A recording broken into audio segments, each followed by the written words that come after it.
सावळदे तालुका शिरापूर येथील पुलावरून तापी नदीत उडी मारत एका युवकाने आत्महत्या केली। सदरची घटना घडल्यानंतर 3 दिवसांनी या युवकाचा मृतदेह हाती लागला।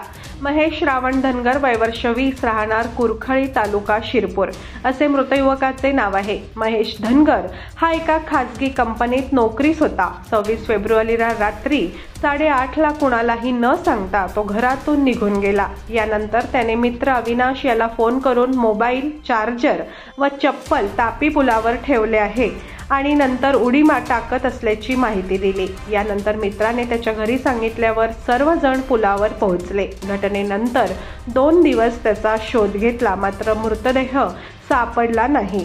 यानंतर 29 फेब्रुवारीला दुपारी 1:30 ला NMIMS संकुलाच्या शेजारी नदीपात्रात महेश धनगरचा मृतदेह तरंगताना आढळला। आत्महत्येचे कारण समजू शकलेले नाही। शहर पोलीस ठाण्यात आकस्मिक मृत्यूची नोंद करण्यात आली असून हवालदार पाटील पुढील तपास करत आहे।